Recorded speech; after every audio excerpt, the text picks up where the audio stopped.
All right, everybody, I think we'll just get started. Thank you all for joining us, and thank you for joining on time. I want to welcome you to the second roundtable discussion with the Expert Global Forum. I am Dr. Ali Nassar. I'm the Chief Executive and Board Chairman for STOCUS Australia. We are a training and development Australian organization. We specialize in organizational excellence and capacity building.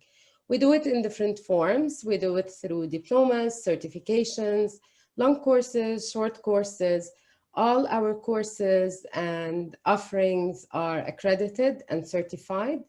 We have a group of certified trainers who are qualified to train participants and offer certifications and diplomas. We do a lot of what we call bite-sized courses. So these would be compact courses, and people would definitely accrue CPD points from that. Our group today is very diverse. So I basically took a note of where the participants come from. So we have participants from Australia, the UK, Canada, Qatar, Lebanon, UAE, Emirates, Saudi, Egypt, and Jordan. And the group, as far as their working roles or experiences, they vary from executive principals, members of the management team like directors, we have consultants, managers, heads of departments, coordinators, as well as practitioners and teachers. I just want to give a couple of housekeeping points. Please feel free and you're welcome to write comments in the chat box. And if you'd like to ask a question or if you have a comment, please use the hand raise option so we could accommodate your question or comment. Towards the end of the session, I'm going to kindly ask you to all open your videos, the video cams, so we can have a group photo for everybody. And this session, of course, is being videotaped or recorded.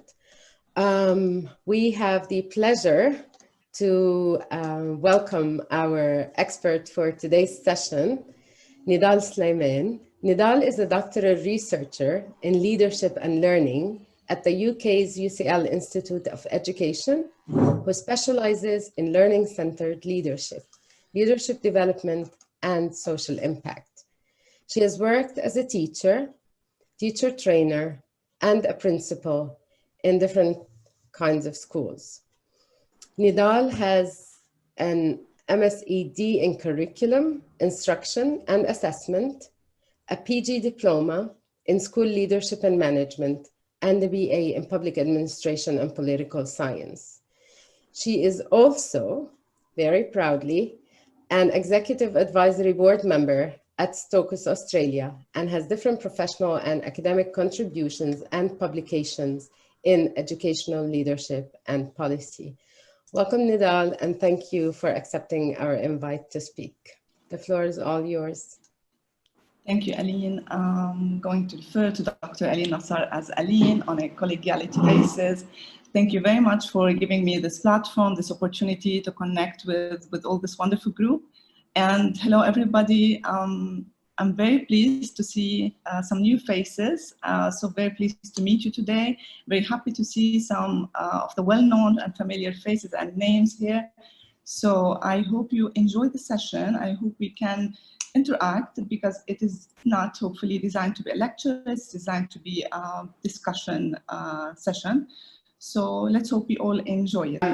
Nidal, sorry. I think what the pandemic has actually done is it's arrived at the conclusion that the second triangle has to be the correct modus operandi, purely because when people have been left away and not having access to, and that's by having a disproportionate reliance upon one particular individual or several particular individuals means that without those particular individuals, for whatever reason, the whole system fails. But by having lots of individuals, it's less likely to fail. Excellent, brilliant. This is about capacity building. I fully agree. And I add motivation, prioritizing well-being, as Susan said, and being a good example that Madonna mentioned. These are keywords that we need to consider, and we need to empower and grow probably in every workplace. And together, I think there is no absolute perfect model of leadership. However, what seems mostly needed, and this is even not certain because everything tends to be changing at the moment, but what seems to be mostly needed now is building an inclusive culture and a collaborative and distributive leadership approach where everyone can be contributing to the well-being and to the growth or the stability, at least, of the organization or of the work they're leading in their own corners, regardless of whether they go back to the office or they continue working in their homes. It has to be an embedded kind of new culture, a new culture that is really inclusive to everyone, where everyone feels confident to practice as a leader, in addition to their key role, of course, or leading through their own role.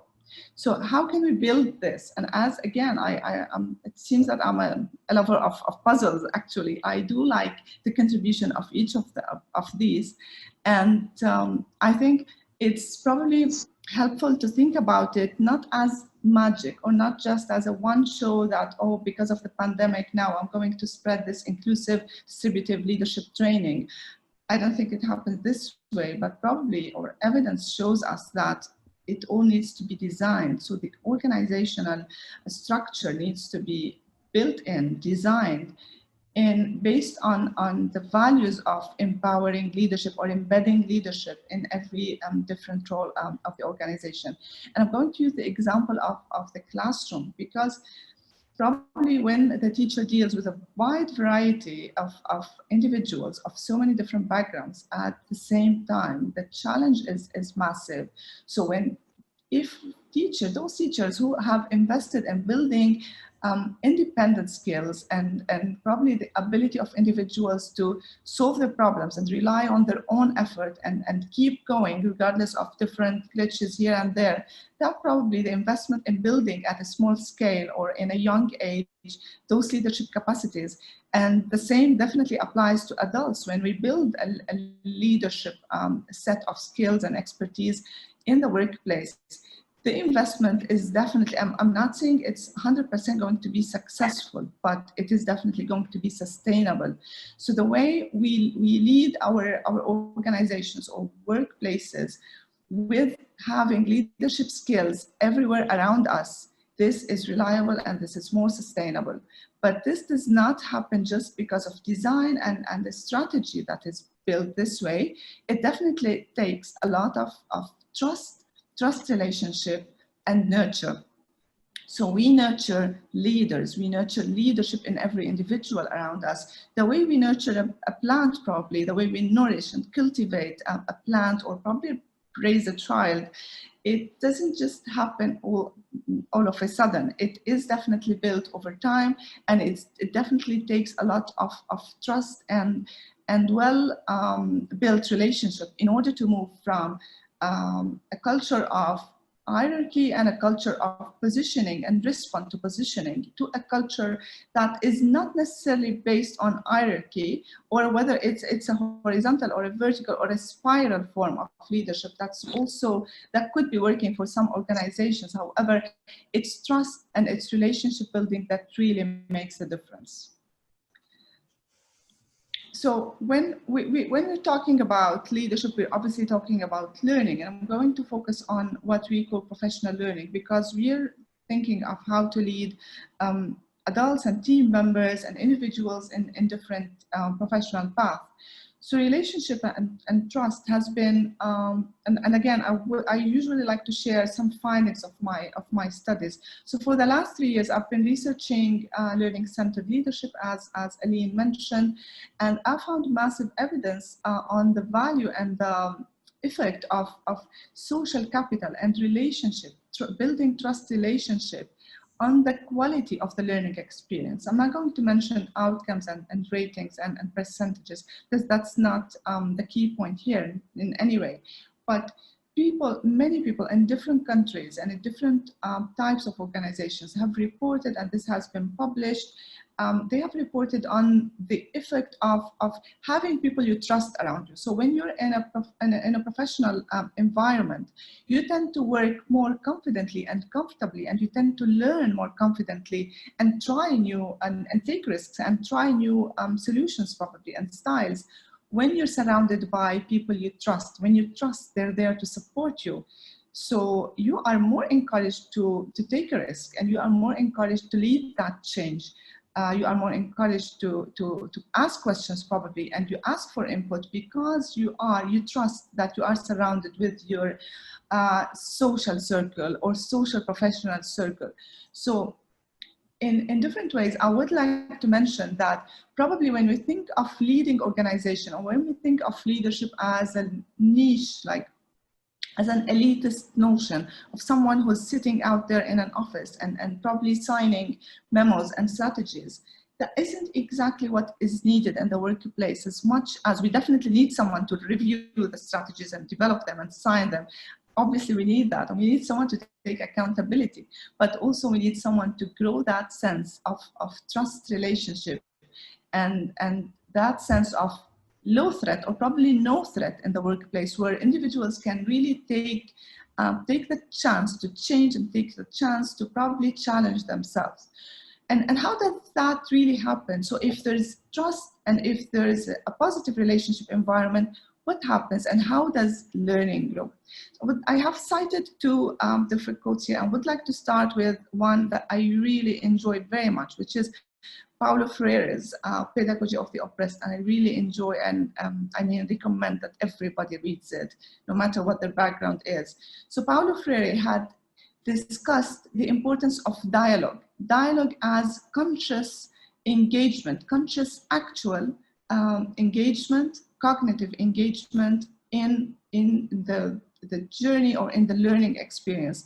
So this is very empowering if we think about it as a humanizing and empowering experience to the learner, whether a student or a teacher or a doctor or any professional.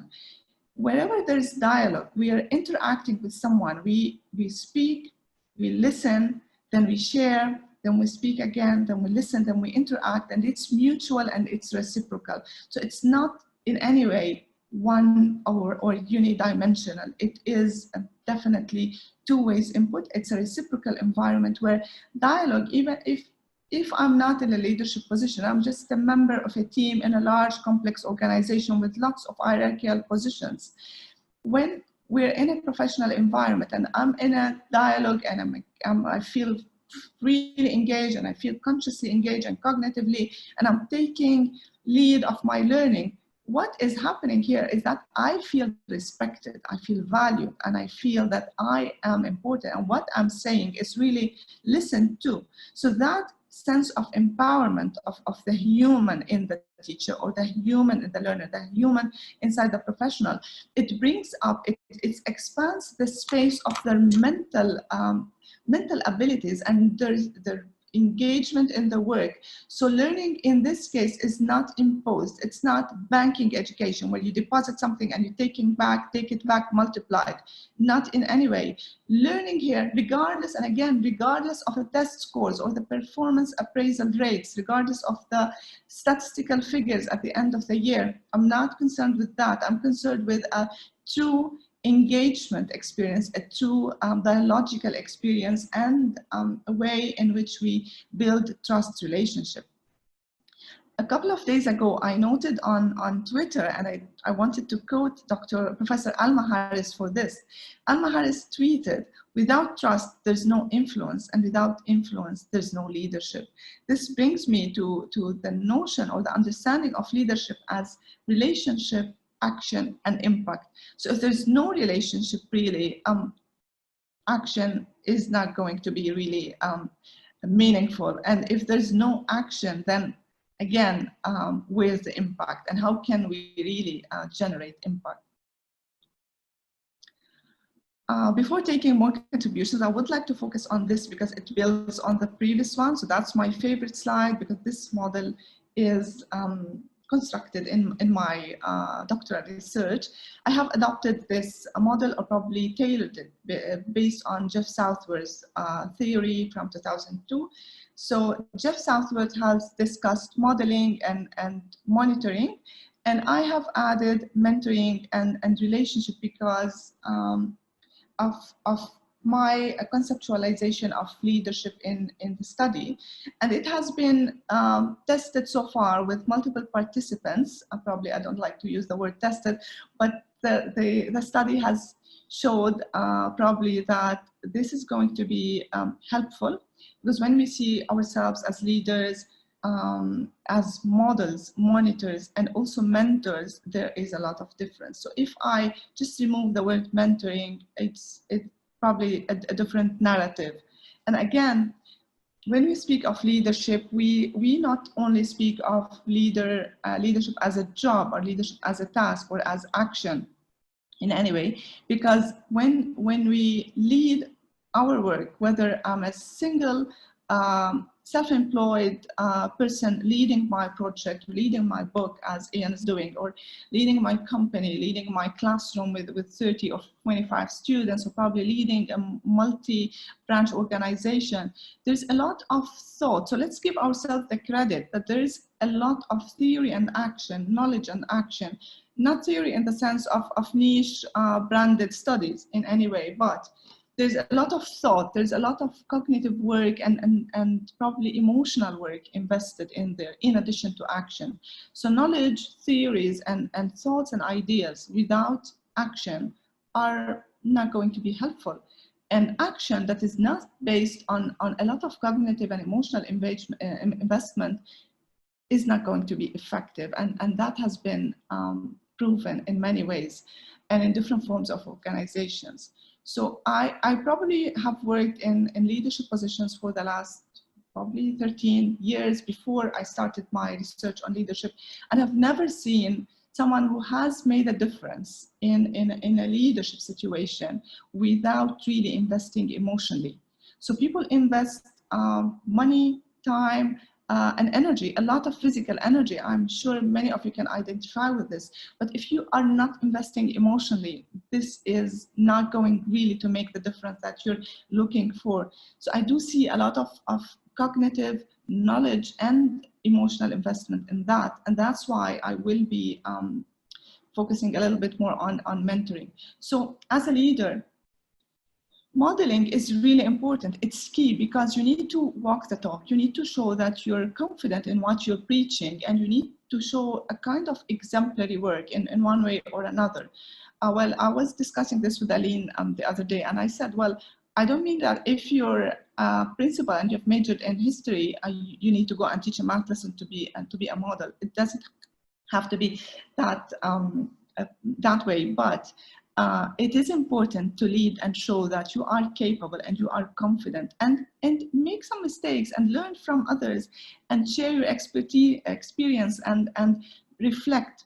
But it is important to model, to go to the field, like really take part in what is actually going on in your workplace, join meetings, speak to clients, speak to everyone at different levels. That doesn't mean you don't do your job as a manager, because most leaders are also managers, but it is important also to step out of your office, of your comfort zone as a manager and a leader, and take part in what you are asking people to do. See what they're doing. If you're a leader and you're not probably entitled to being in a classroom or in a hospital floor at 6 a.m. or at 7 a.m., push yourself, do that, and see how it impacts their mood and their ability to lead a busy, hectic day of work. That makes a lot of difference. So in addition to modeling, monitoring is very important, because we're in charge, right? We're accountable, we are leading, we're also accountable for the outcomes. Monitoring means knowing knowing what's in there, speaking to people, speaking to different team members, speaking to clients, speaking to parents, speaking to students, walking in the hallways, speaking to porters, to guards, to cleaners, to everyone, being there physically and knowing what is happening. It also means that you look at reports and graphs and probably charts and outputs and measurements of the work, but that is not enough, because the numbers and the figures are not going to tell the whole story. It's probably more important to look at evidence and samples of work, in addition to looking at charts and graphs and reports, as much as really going to the workplace and seeing how things are going. Mentoring is the last pillar of this wheel. Mentoring is so important. It's such a powerful conception of one's work, because I want to give you the example of the driving coach or driving mentor. So when someone is teaching you driving, right, they don't sit and drive and keep you looking at them. That's probably for the first couple of sessions. You need to be sitting and taking responsibility, taking the charge of the wheel, driving the car, and the mentor is sitting by your side, supporting, guiding, not judging, but supporting and being there for you. And this example should apply everywhere. We need, when we mentor people, when we lead people, we don't tell them to do things. We model, we monitor, but we also mentor. And mentoring has this powerful connection, this powerful emotional connection. And you probably, hopefully in the future, if you join Dr. Aline to one of her emotional leadership sessions, you probably can build more on that. So mentoring is about building that respectful relationship with the people whom you are leading, but also committing to listening, committing yourself to listening to them and allowing them to speak, to share, and to reflect while you are listening and just commenting and guiding. So it's about letting go of that control mentality. It's about bringing up that leader in everyone, giving them, allowing them, creating that space, that safe space where they can share their probably mistakes and challenges and weaknesses, and you can comment and share how you can help them to get there. But it's about safety, it's about emotional safety. So if all of that is available, then the relationship, the quality of the learning experience and the quality of the work experience is going to be completely different than a controlled, monitored, controlled one. And I think I'm going to stop here because I've spoken enough. And I would like to hear from you what you think about that and how you can reflect or probably connect or probably comment on that. That would be great if I can hear or take probably a few comments from you in the chat box.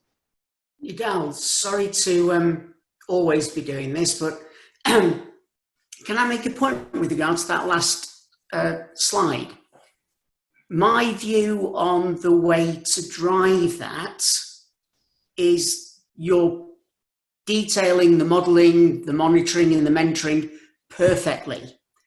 But the way to drive all of this would be to start with the modelling, and that is, as a leader, what you would do as a leader is you would model your audience, the other members of staff, to accept and adopt roles that they would be capable of producing and moving on with and forwarding. What you'd then do is you'd mentor them. You'd show them how it was done. You'd take them, you'd guide them, you'd develop them effectively. Mentoring is developing you in whichever way, shape or form you want to look at it. Then what you would do is you'd monitor what they're doing and how they're doing it, making sure that what they're applying is exactly how it should be done. Once they're at a stage where you can then let go of those reins, you then do the same, except with other individuals or other individual do the modeling. So I would actually take it as a clock going round rather than the backwards clock, as I think you presented there. And I'm sorry if that goes against what you were saying. I'm hoping it's in support of what you were saying. That's brilliant, Ian. I love it. I have thought about it, and I've explained it in my work in an interactive way. So it doesn't go one thing after the other.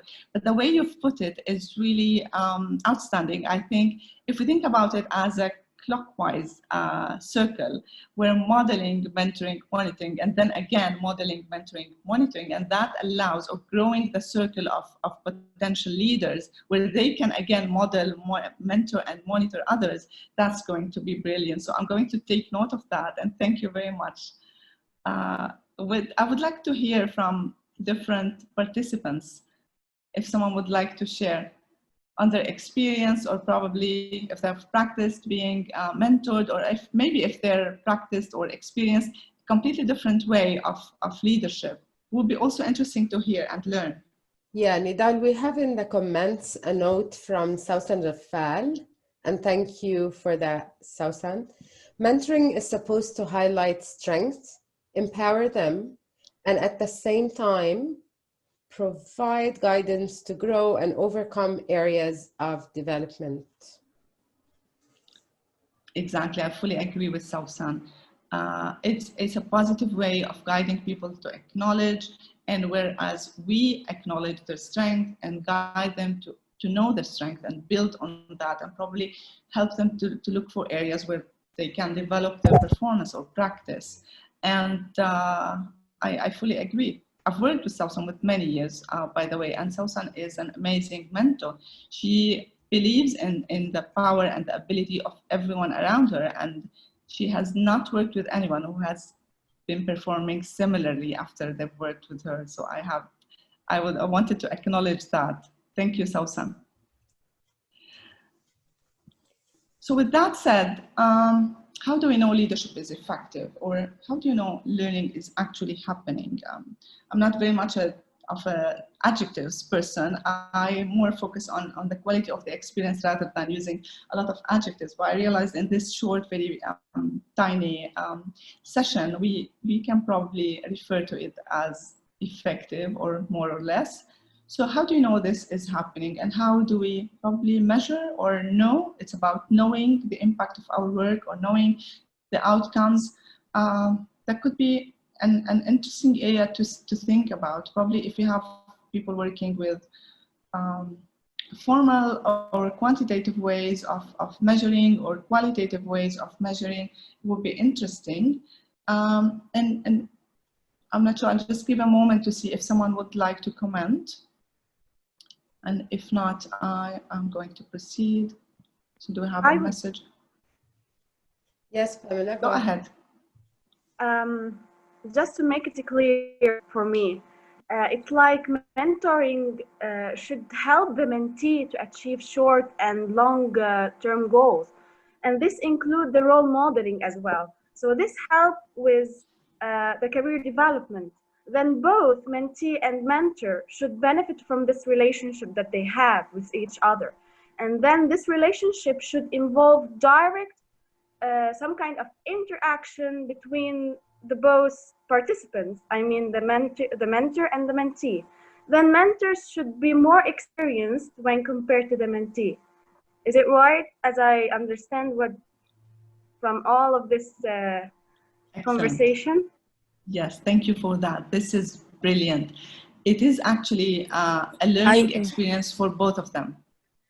It's like they have some kind of components and elements, so to, you know. Exactly. Thank you. I want to add something, please. Go ahead. Yeah, for me, I think looking forward for the percentage or the number of the learners percentage of accepting learning and modeling it is the sign that shows how is leadership is effective in learning. Actually, if I see that most of the learners get the point of view that the leadership want to present, and they know how to work with this information or with this experience. So this is a good sign that the learning process is successfully 100%, and also the leadership is effective without any problems. He will be the guide for them in all the time, or she will be the guide for them in all the time, and they will be also each one of them will be a leader, so he can represent what he learned to the others easy without any difficulties. Thank you, Fatma, for this addition. Would anyone else like to comment before I respond to Fatima's point? All right, so Fatima has shared her perception of how we can know learning is successful and leadership is effective through a positivist a quantitative approach where we utilize numbers and statistical figures.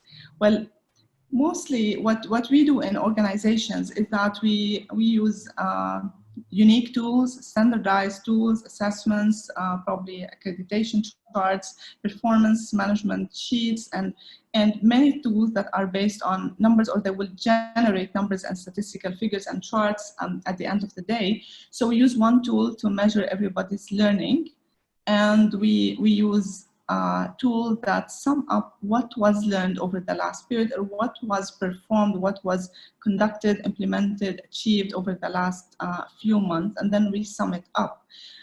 Excuse me? Go ahead. Do you mean that like when we apply the KWH form, for example, what did you learn, how did you learn it, and what you learned at last?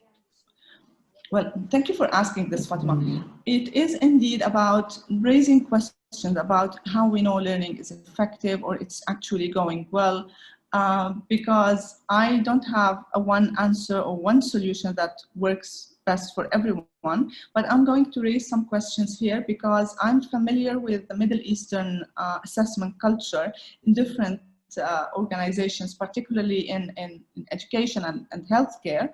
And probably we are more reliant, or we tend to more rely on quantitative approaches, and we like to present percentages and sheets. But I'm just going to raise the questions on how much or to what extent that, that way of assessing learning is going to give us, or is going to help us understand the multiple layers of learning.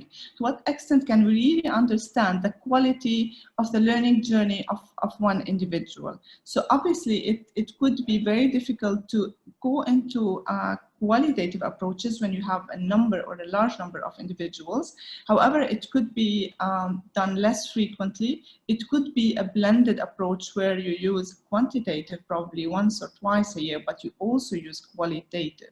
And why I'm here advocating for qualitative without saying that it works best, because every organization has its own culture and priorities, but because we're discussing leadership and its relationship with learning, and because we are really focused on the quality of learning, that takes us to another way of looking at the quality of the learning experience. So what about involving the learner in sharing, reflecting on the journey, reflecting on the learning, without necessarily looking at how much was accomplished and how much percentage, was it 70 or 30, or without restricting the learner with these numbers. Not advocating for completely ruling out numbers. However, it would be very empowering to the learner or to the team member or to the practitioner and professional to take lead of looking at their learning journey, looking at the quality of the work and the task or the project that they have done, and sharing their input and trying to analyze it and speak about it with a mentor who is probably the teacher, the head of department, the leader, or people of different positions. So again, using this aspect of mentoring, as many of you have mentioned, in looking at how learning is going and how the journey is shaped in different ways, because learning is individual, isn't it, right? So we do speak of individualizing or probably differentiating or probably adapting to the needs of the others, but we use the same tool to measure that. So my purpose in this slide is not to give answers, but probably to raise questions or to help you see things in different ways, because we are in a way, and I have worked on the Middle East assessment practices in general in most Arab states, and I've noticed that we are over-reliant on probably not only the Middle East, this is a global trend, because learning analytics have become so popular, and there are large corporations investing and making money out of that and marketing that. So it's obviously the easiest and the most profitable.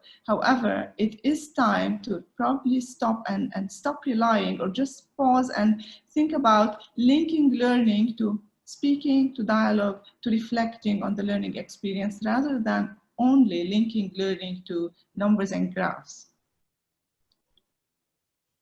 I hope what I said just makes sense, or probably just leave something hanging in the air so that you can take with you probably later to the workplace. So before we end the session, it was a lovely discussion. It was lovely to hear from you all. I wanted to have a couple of moments to think with you, or probably to hear from you, on what you have taken from this discussion and what you thought probably could be helpful in the workplace, or probably just an idea or two that might be sticking with you as you leave us and you go back to your daily routine.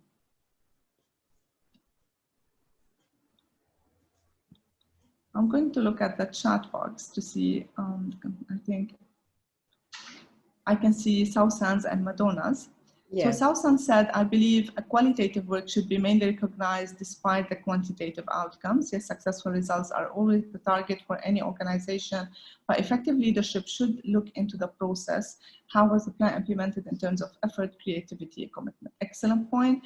I think what I take from this is that Sausan focused on the process rather than the mere outcome, or the physical outcome, which is also very meaningful to the learner or to the individual who has been undergoing this learning experience, and that matters. And Madonna said leadership is effective when you facilitate communication, encourage teams, students, and you make motivations, or give and receive. So again, thank you very much, Madonna, that's brilliant. So you're focusing on the reciprocal input between the mentor and the mentee, or the leader and the professional, or the teacher and the student, whatever the both parties of the process. So I think we are all on the same page, and that was wonderful to hear from you. Thank you very much. Just make a point there, Nidal. Go ahead. You've got an excellent way of expressing both the quantitative and the qualitative areas of leadership, and that leadership will define the business as it moves forward. The way to make that most effective, my belief is that what you've got there is the most important area is the qualitative area. Whilst you need the correct audience, what you're always going to need is a way of driving them, and I use that term again, pushing them, whichever way you want to, teaching them is probably the best way of expressing it, as you've mentioned earlier. Teaching your audience how to develop their own personas, their own strategies, their own ways of moving forward in the right qualitative measure. So once you've got the qualitative side sorted, that's when you start to look at the audience that you want to participate in that. So again, I think I'm just looking at a graph mechanism, you know, one way working against the other, but both work tremendously well if you're lucky. Thank you very much. That's insightful. When you mentioned that you've used in your book stories of patients, stories are a qualitative way of looking at the journey or the experience of individuals, because numbers sometimes cannot tell the whole story.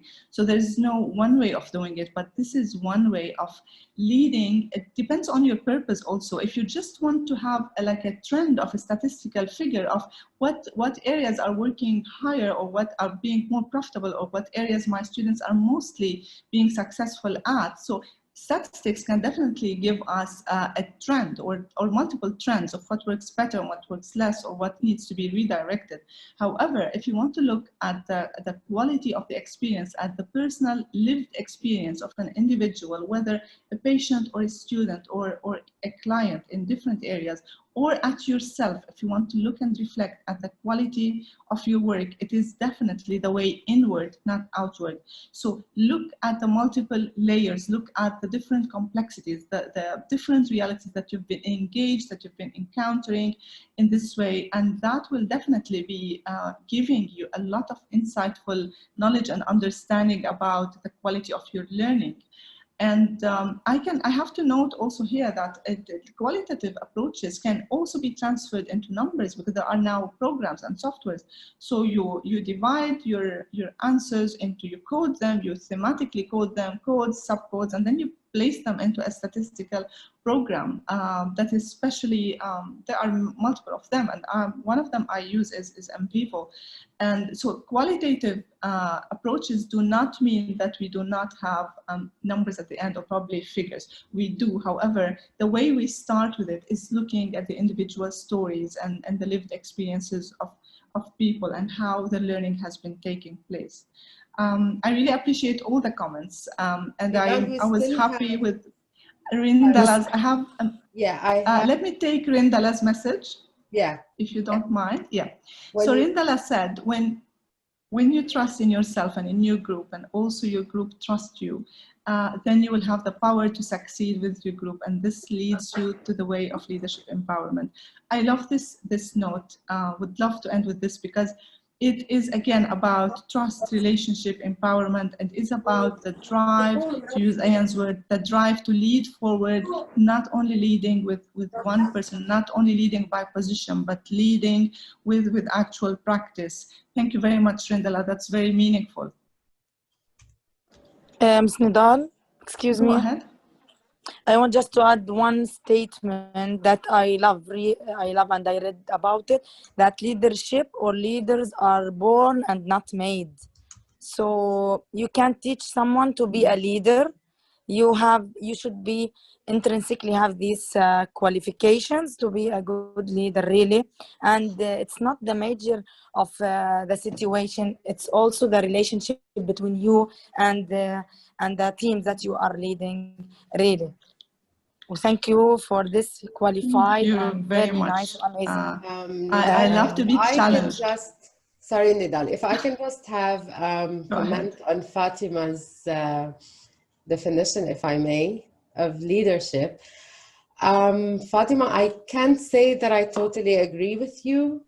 I think, yes, some people have inborn skills in them, but it's not an option to create a leader and help someone become a successful leader. There are a lot of ways, starting with equipping them with emotional intelligence competence, and that's a competence that can be learned.